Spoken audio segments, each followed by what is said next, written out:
This is Dennis Ramundi. I'm here with my co-host, Phil Goldberg. Our podcast and YouTube channel, Spirit Matters Talk, found at spiritmatterstalk.com, found at all the podcast sites. And if you go to YouTube and type in Spirit Matters Talk, those three words, you'll get many of our interviews, at least the ones we've done in the last 6 or 8 months. We have about 300 shows in our archives. Everything's free and available to the public. If anybody out there who's contributed to help keep us on the air, we appreciate that. And if anybody would like to be a contributor, go to Spirit Matters Talk and check the website there, and it'll tell you what to do. We are not a nonprofit, so it wouldn't be a donation, a contribution. We greatly appreciate it. We have a tremendous archive of wonderful guests, and we have a very wonderful guest today. His name is Arthur Aghajanian, which I want you to pronounce, Arthur, because I am confident I mispronounced that. Aghajanian. Aghajanian, so it's actually very simple. He writes on visual culture as a Christian contemplative. His essays explore the ways images help us understand deeper truths in our shared human experience and has appeared in numerous magazines and journals. Phil, I'd like you to maybe mention the specific way. It's a wonderful website you have, and we want to really emphasize that. People should go to that website to get a real introduction to Arthur and his work. Phil, it's a beautiful website, and it's imageandfaith.com, and that'll be on our... We'll have that posted. Yeah. Arthur, welcome. I have interviewed a great number of people who rejected or walked away from or somehow felt alienated from the religious tradition they were raised in, and then turned to the East for their spiritual sustenance, and then returned with a new perspective and a new orientation to the religion of their birth, coming at it from a different perspective. From your bio, you seem to fit that pattern. So tell us your story. Tell us how you came to your spiritual perspective. I'd be happy to. And thank you both for having me. It's an honor to be here with both of you, and I'm looking forward to our conversation. Well, I was born and raised as a Christian in an Armenian family, and the Armenian Apostolic Church is the center of the Armenian community worldwide, throughout the diaspora and in Armenia. And that was really what tied together and united the Armenian community in the Washington, D.C. area where I grew up. And I always had a fairly comfortable relationship with Christianity, but as I got older and became interested in exploring other paths, I was really drawn to Eastern traditions because of their emphasis on experience as opposed to doctrine. And it was through this process of exploring and practicing and studying the philosophies and the beliefs and the practices of Buddhism and Vedanta, and then eventually becoming really engaged with contemporary non-dual practices as those became more readily available and more widespread. Lectures and teachers became more readily available through technology. I began to recognize that the thing that was most significant for me and which really drew me to those Eastern religions was the non-dual aspect, which was a way really that I suppose I was very comfortable with in terms of my view of the world. I was trained as an artist, and I've always been comfortable with paradox and ambiguity. And this, together with the experiential element of Eastern tradition, made it very attractive for me and very significant for me. Then over time, I came to be exposed to the mystical tradition in Christianity, and then recognizing that this same non-dual aspect is part and parcel of the mystical path, brought me back with a strong curiosity to Christianity to see what was there and what I had missed and what wasn't being taught widely. And through contemporary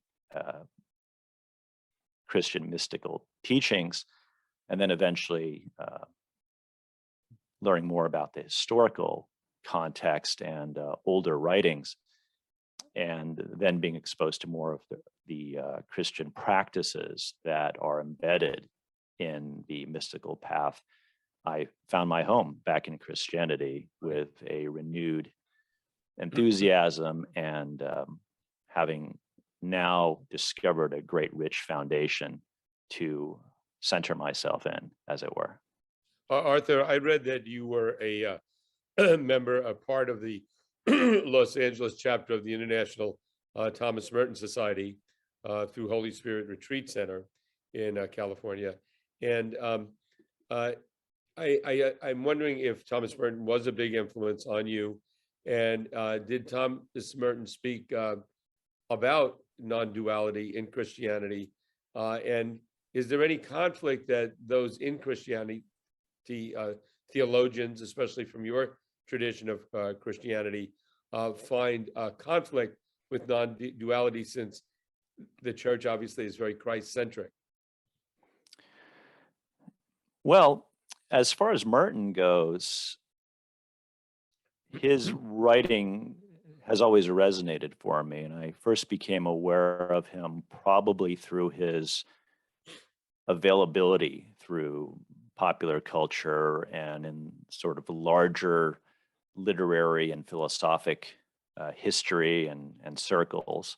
And so I was curious and began to read his work and to study him a little bit more closely. And in the Thomas Merton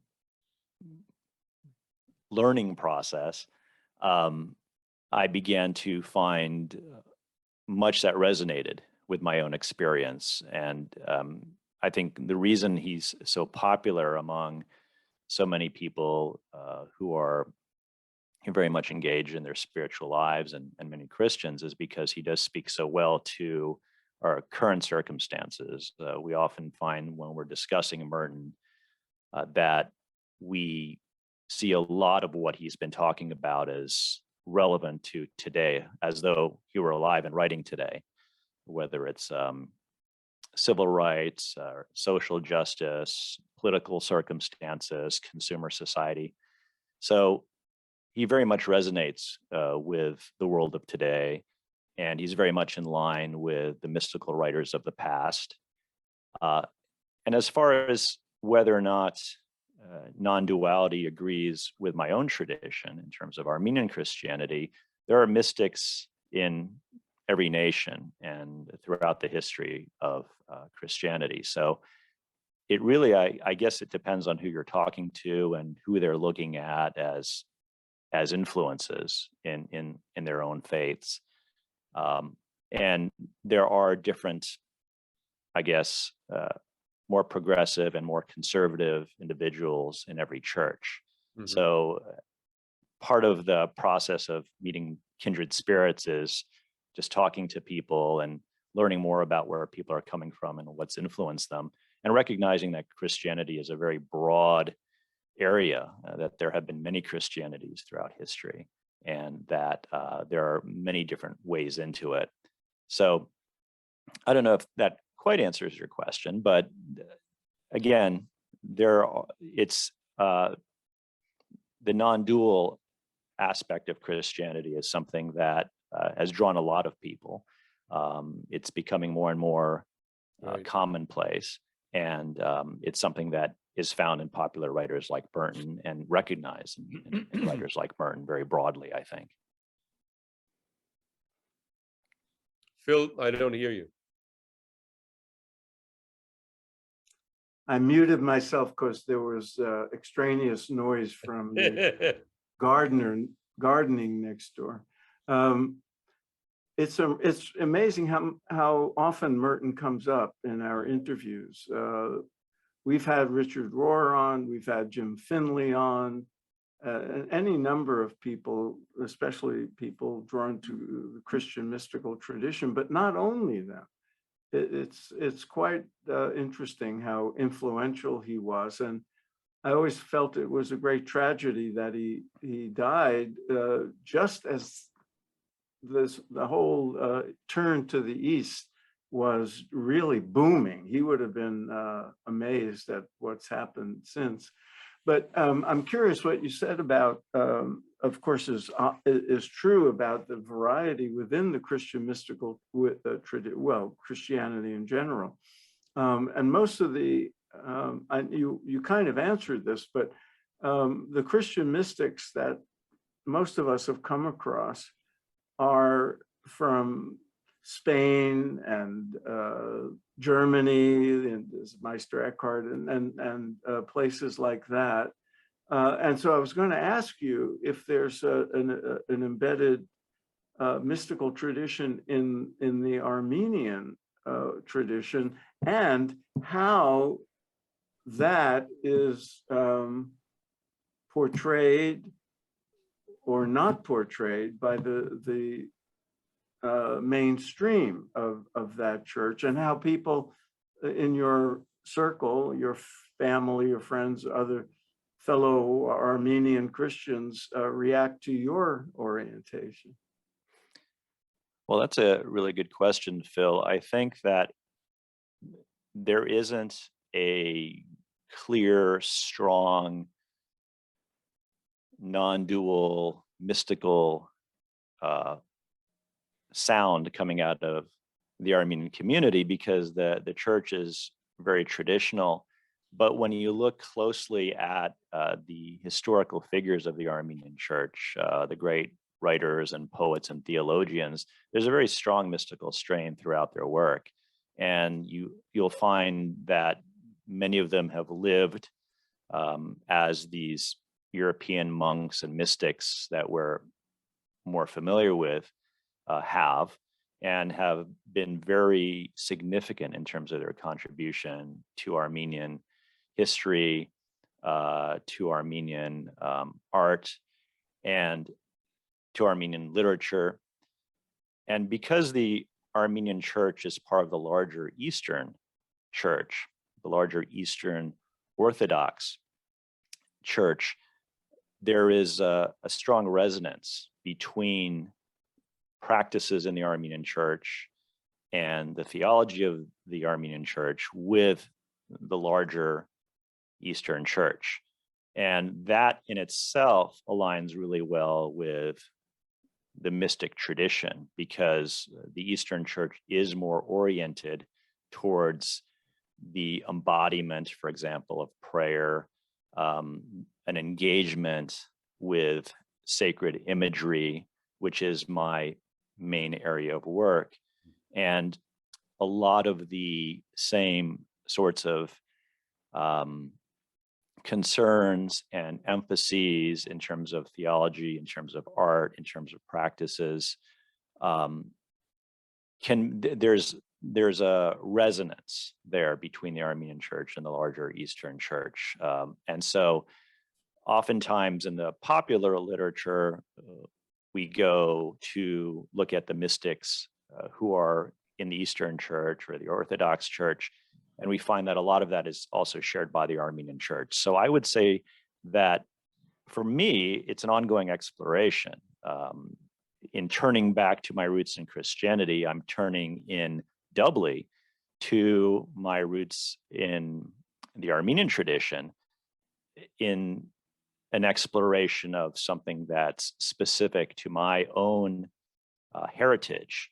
And I'm in the process actually of learning more and talking to experts on that history to find some very specific connections between the Armenian church and the larger mystical tradition that we know of mostly through Europe, through the various well-known figures like St. John of the Cross or St. Teresa of Avila, or you mentioned, for example, Meister Eckhart. Arthur, you consider yourself a Christian contemplative. Usually when we think of a Christian contemplative, most of those I've encountered are monks or people that are either brothers or have taken some vows.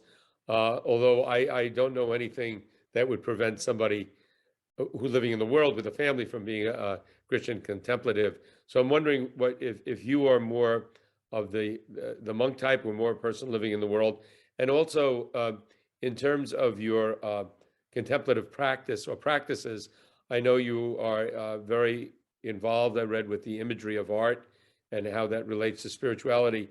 So I guess two things. One is your particular path, and do you use in your own practice and practice you might teach others the imagery of art to develop that as a contemplative practice to develop your spirituality? Well, I'm very much living in the world. I'm an educator and a writer as well. And one of the most important things that the Trappist monk Thomas Keating introduced, and this was in the 1970s, to the larger Christian community, along with two other monks that were with him in Spencer, Massachusetts, at the monastery where he worked and lived.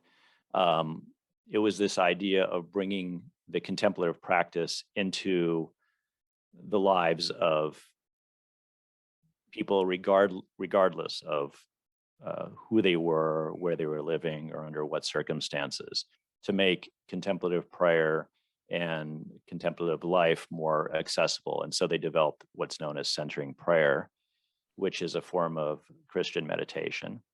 And so this is something that is very much, there's a large community of contemplatives throughout the world, many of whom I know through the work that I'm doing with Contemplatives in Conversation, as well as in my Contemplatives in Conversation Facebook group. And we're all practicing similar types of,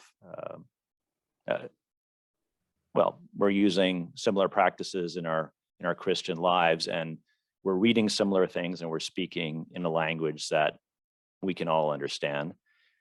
And it's really something that has to do with the way you order your life. It's not about escaping into a world where you're isolated from everyday problems. It's about engaging with the world and engaging with the everyday in a way that's mindful and in a way that accepts the challenges of the mind and its chatter, and welcomes and embraces a way of living with silence. And that is the contemplative mode. As far as the use of images, that's something that it's a coming together of my passions. My background is as an artist. I've studied and worked with art history, both as an educator and as an artist for all of my adult life. And when I began to develop my spiritual practice and got a little ways into Christian contemplation, I was able to bring these things together. And I started to look at art in a different way. And I started to recognize that there was this really rich history and practice of understanding religion through artworks and vice versa. So if we think about something like art and theology, we're talking about really the relationship of God, faith, and theology to human perception. So the imagination and sensation. Also, there's that connection to beauty and the arts. So there are questions like, how do we understand the influence of visual culture on the worship life of the church? So my interest in visual culture, it's bringing it back and focusing it on the religious aspects of one's life. What is a theological understanding of beauty, and what does that imply for the arts? What role does the imagination play in theological methods? These types of, the answers to these types of questions will elucidate complexities, issues, and a range of subject matter having to do with theological aesthetics. So when we look at our spiritual life through imagery, we're brought into a new awareness of the world around us, because all of our spiritual understanding and our sense of who we are in the world is mediated through images and objects. So whether we're talking about judgments about perception or beauty and the arts, we think about them in relation to God or to sacred values. This is about sense knowledge, feeling, taste, imagination, again, a big part of this. And we're talking about then art as a source of theology. So how does art shape meaning in today's culture? What is the essential role of imagination in theology? Looking at art as an important theological text, which complements a written word. It communicates, the Christian message. And then there's also, of course, artistic means that are used in communal worshiping traditions, and then sacred rituals. So we're understanding the sacred through images, and that's become an area that I become very invested in, and which has really deepened my own spiritual life. Mm-hmm. It seems to me, looking at the history of art, European art especially, art has been used, and we're talking about mainly painting and sculpture, visual arts have been used in a kind of didactic way historically to teach, painting biblical themes and use of symbols and so forth. But then there's also art or the aesthetic experience as a door into spiritual experience. And there's kind of two things going on here. I mean, I have been deeply moved in a sort of transcendent way by beautiful works of art that have nothing to do with representation of anything. It could be a Mondrian or so, whatever it is. And so there's the experiencer of the art, the viewer, and what that evokes. And I understand your work to be helping people get the most out of that, and I'd like to hear how you do it. But the other is the doing of art, which is evocative of spiritual experience in a whole different way for the artist. And you're both. So that's a lot. There's a dozen questions embedded in what I just said. So take it wherever. Well, so I'd like to share a couple of things. One, Thomas Merton's name came up, and I have a great quote from Merton that relates to art. And the quote is, "Art enables us to find ourselves and lose ourselves at the same time. The mind discovers a spiritual vitality that lifts it above itself, takes it out of itself, and makes it present to itself on a level of being that it did not know it could ever achieve." That's great. So when we're engaged with an artwork and we're bringing a spiritual understanding to our experience, there are a number of things that happen. I mean, I can describe the process as we commonly find it in experience. First, we're experiencing or we're perceiving the work through the senses, right? It's coming in through, depending on what it is. So if it's music, it's coming in through our ears. If it's art, it's coming in through our eyes. If it's film, it's coming in through our ears and our eyes. There's an impression that's made on our senses, and then that's something that we project inward, and it acts on our imagination. And then there's a deep contemplative dimension of the mind. And it's the same dimension in which the artist conceived the work. We're going to that same place, that same depth. And there's a true, deep, vivid experience of perceiving art that we could say is really undifferentiated from the experience that the artist had in creating it. And art then can be seen to turn the person beholding it, in a sense, into an artist. The viewer, the listener, or the reader, if we're talking about literature or poetry, actually creates or recreates the work in their own imagination. And that recreative act points to really a new level of being, or we could say a new kind of consciousness, which we didn't originally have access to. So when we engage with the art through a communion, an understanding, and then that recreation, our minds open up and the intelligible world begins to unfold more fully for us, because we're going to that contemplative place. There's a contemplative experience that happens in perceiving art in an undisturbed, quiet, deep way. Actually, it's something that I'd always done when I was younger. I've done throughout my life, but I didn't have a name for it. I was being contemplative in front of artwork. I was not allowing myself to get distracted or disturbed, spending time alone with art in order to really engage with it in a deep way.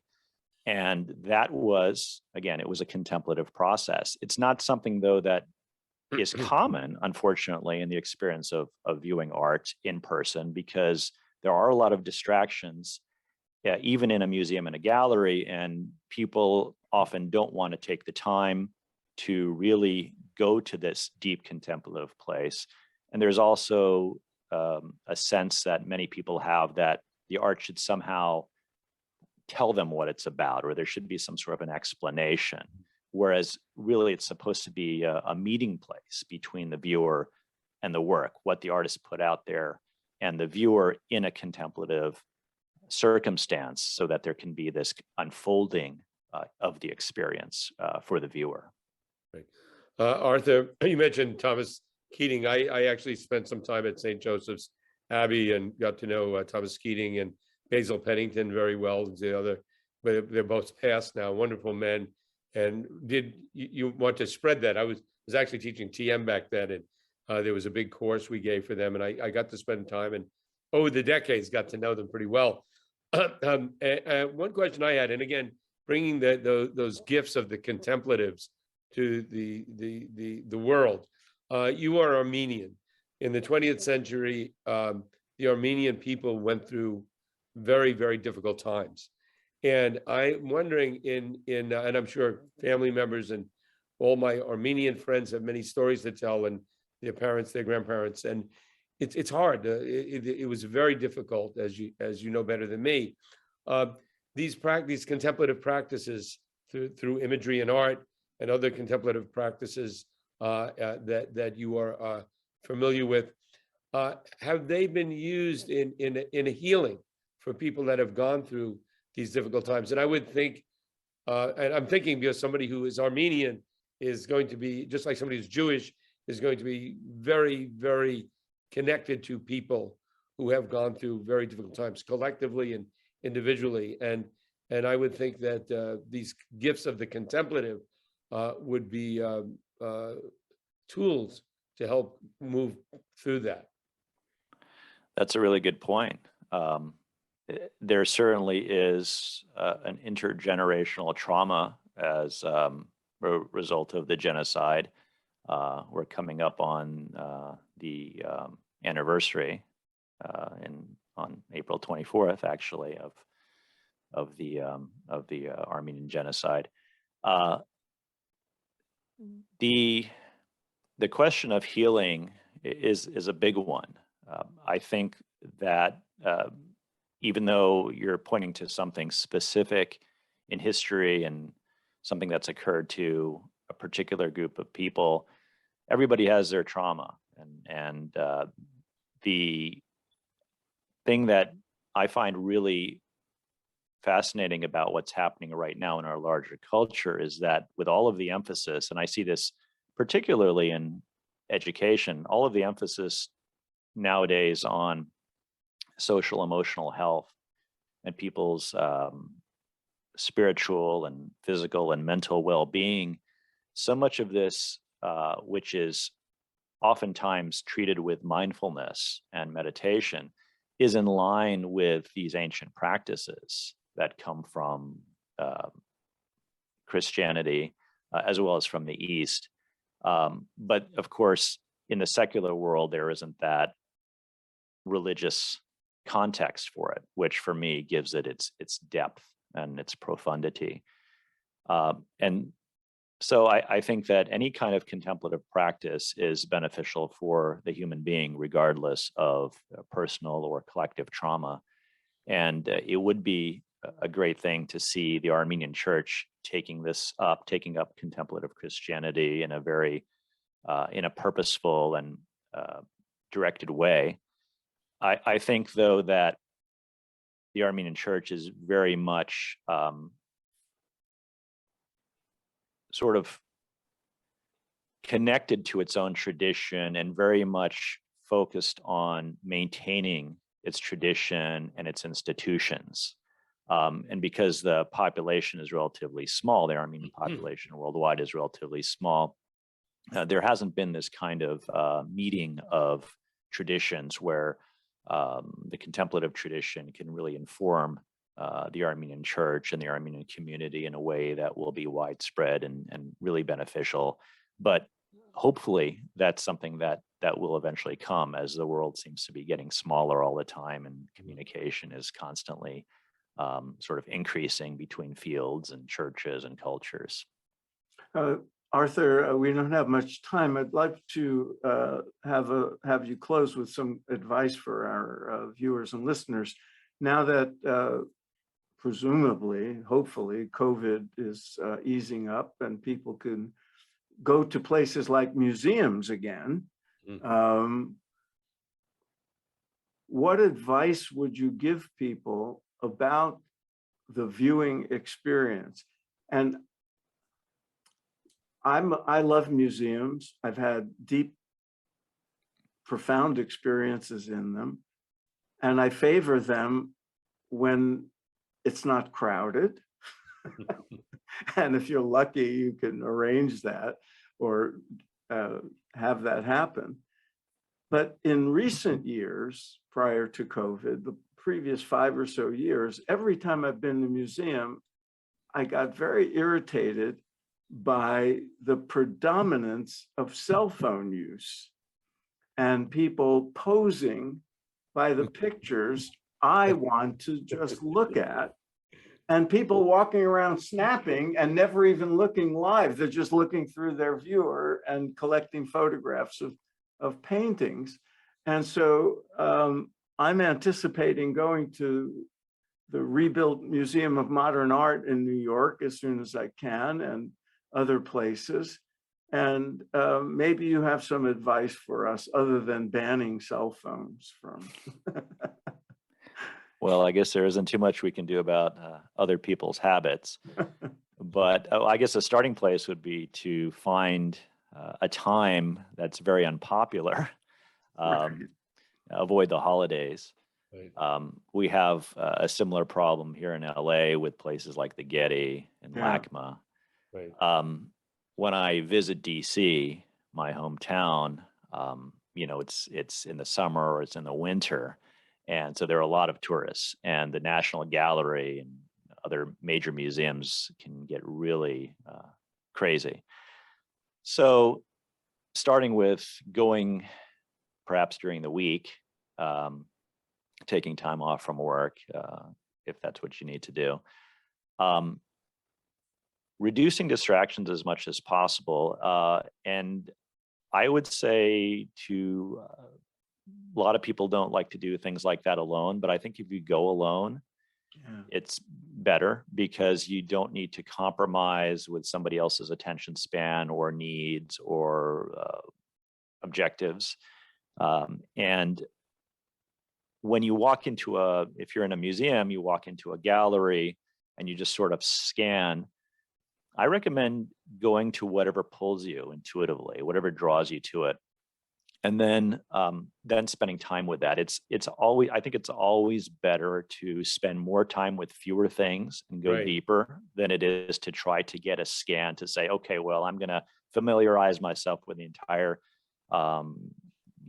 Asian collection of the Norton Simon Museum or something like that. So fewer works and go more in depth. I like to spend the time uninterrupted and without any mediation between me and the work when I'm in the museum. Then I will look at the supporting materials, catalogs, brochures, audio tours, a lot of which you can get now outside of the museum later on, and take those things in to supplement my visit afterwards. But when I'm there, I don't want a docent tour. I don't want to spend too much time with text. And I want to make sure that I'm able to spend as much time as I need with each work and not rush through. So again, it's about concentrating, it's about quiet, it's about being mindful with the work. And you have to allow time for it to open up for you. It's not going to grab you by the collar and force your attention. It's something that you need to be open to and you need to allow to unfold, and you need to provide the circumstances for that to happen. So those are conscious choices you make about your planning and your organizing and where you go and how much time you spend. Great. Arthur, thank you so much. Love to have you back on because there's many more things we could discuss. Phil, you want to mention the website one more? It's a wonderful website. Those listening, Thank you. Please go to it. And also those listening in, please, we appreciate it. There's no cost to doing it. Hit the subscribe button, whether you're listening or watching. But go ahead, Phil, if you could. Yeah, Arthur's website is imageandfaith.com, and I would recommend going to the page of essays, because he has a lot of essays having to do with art. But even if you just look at the images on that page, because each essay has a great work of art illustrating it. I see Matisse, for example. So that would be an experience in and of itself. Thank So you. There's also another component to my larger project where I'm taking the idea of contemplatives in conversation, which is my group that I meet with in the online meditation chapel every week, and I'm having one-on-one conversations with other people who are working in the area of art and theology, and we're discussing specific subjects that relate to that, and then those conversations are taking written form and then getting published. So that's another kind of written project that's part of the larger work I'm doing, and that I'm really enthusiastic about as well. I'll let some of my artist friends know. That's great. That sounds great. Thank you. Thanks for being with us. Thank you so much. And continued success with your good work. And maybe I'll bump into you at the Getty or LACMA before I move to the East Coast in a few weeks. Take good care. Thank you, Philip. Thank you, Dennis.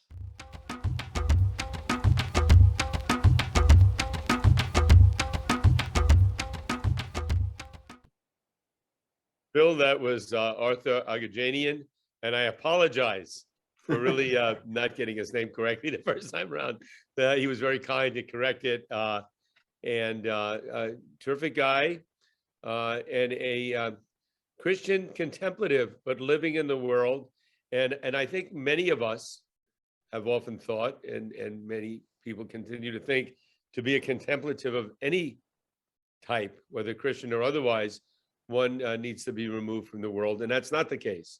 No, one can live that life as what we would call the householder, somebody in the world, yeah, as he is in the world, or somebody who does decide to live a more secluded life? I think it's this incredible popularity of Christian Christian forms of contemplative practice, Christian meditation, Christian mindfulness, Christian, deeper kind of prayer.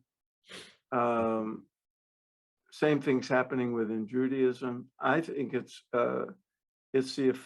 one of the incredible results of all the teachings from the East becoming right, which you well known. which you bring out so well in your book, American Veda. Yeah. A little plug there, but it's true. If people want to get that background and how East came to West, that's how to look at it. I grew up Catholic. Your family's Jewish. Did you remember ever hearing anything about the Kabbalah, Kabbalistic? No, tradition? nothing. I never heard anything about Christian mysticism Nothing. until I had started TM. It was in the 70s. And then all of a sudden I meet Thomas Keating and Basil Pennington, these monks, and it's this tradition of inner development, of inner exploration that exists in it seems like all the religious traditions that at least in the 50s and 60s, nobody heard about. And actually, Phil, you brought out a great point.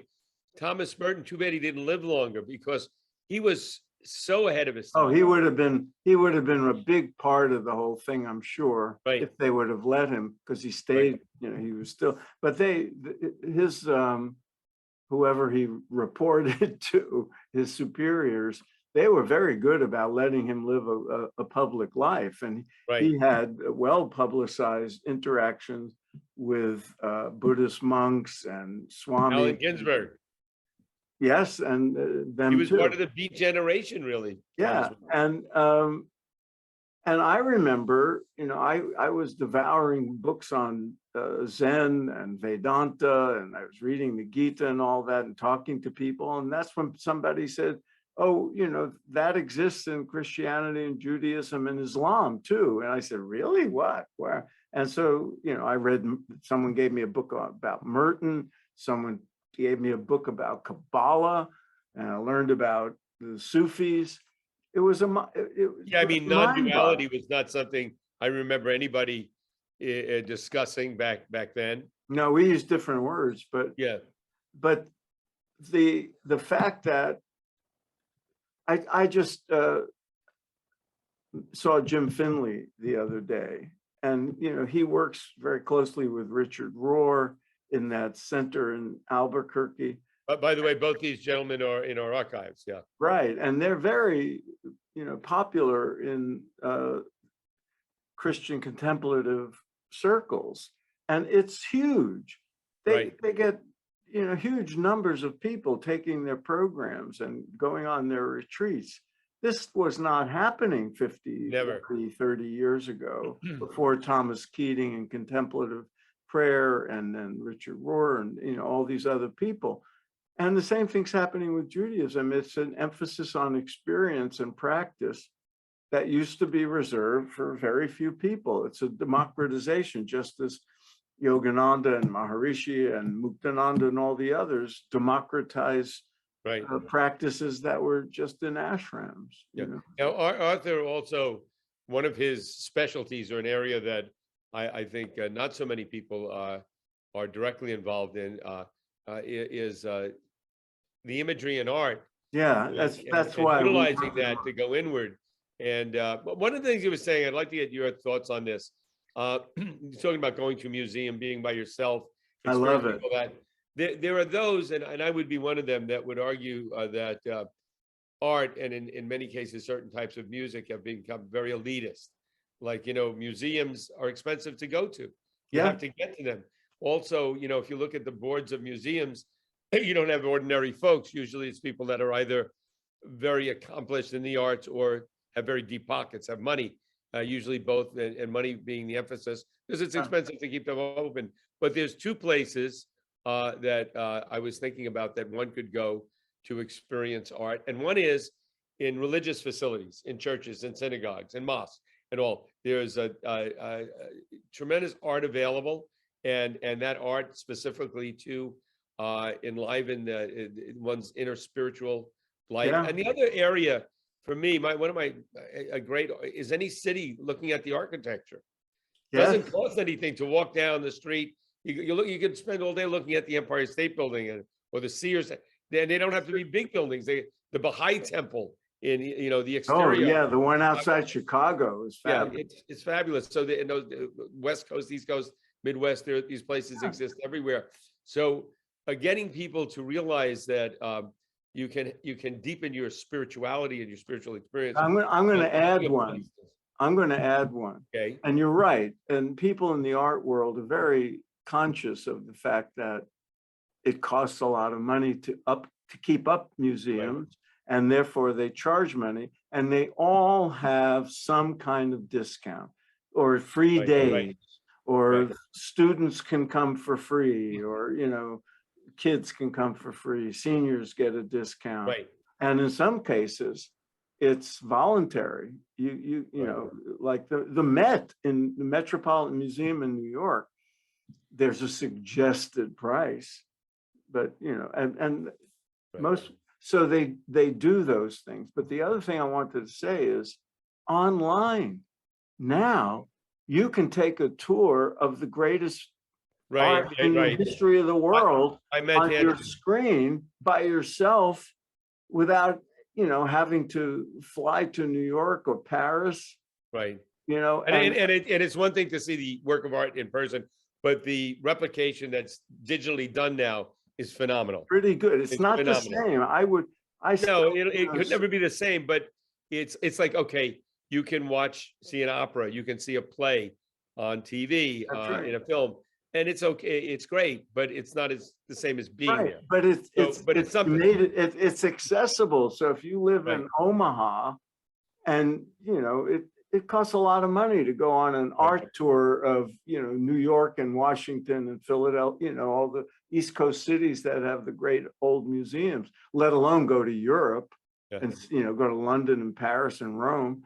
But you can at least appreciate that, especially if you have a big monitor. And one of the things you can avoid, and you brought this up, and so did Arthur, when you go to these museums and it's like, hey Steve, there's the Mona Lisa, they talk. There's the Mike, there's the Pieta, and it gets pretty crazy in these places. And then everybody's they're posing. You can't get them out of your line of vision to just focus on it. If you're lucky, there may be a few minutes where nobody's posing in front of the picture, but it's a thing.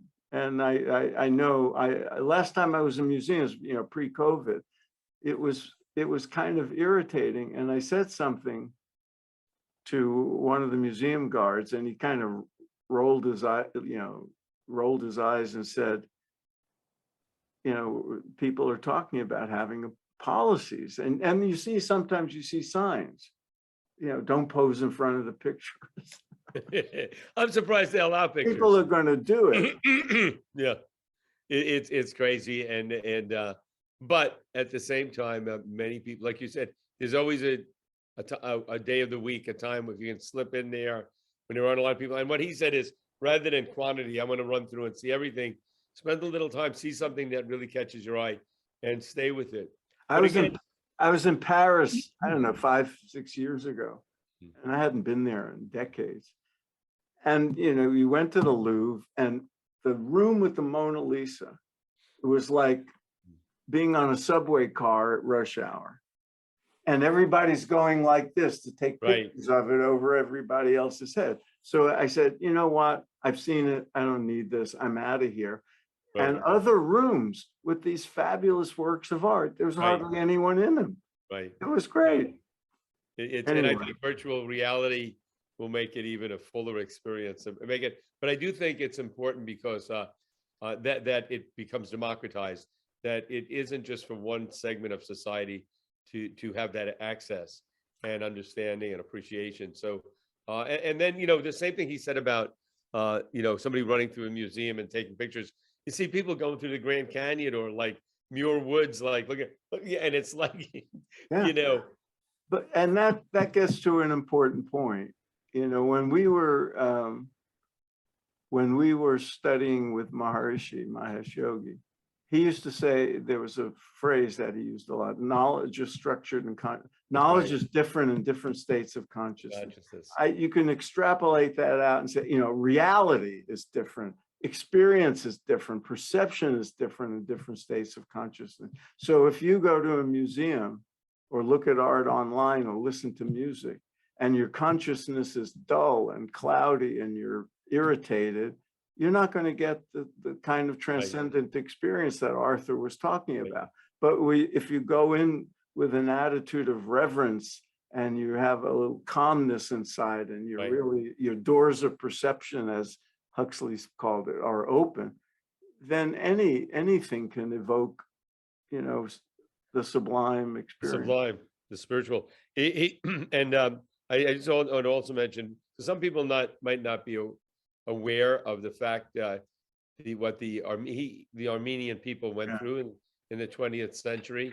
It's horrific to think about. It was a very difficult time, and often when people go through, or groups go through those periods, there's a lot of self-reflection afterwards, and a lot of delving into spirituality. And I don't know a lot about the Armenian church, and I would like to know more.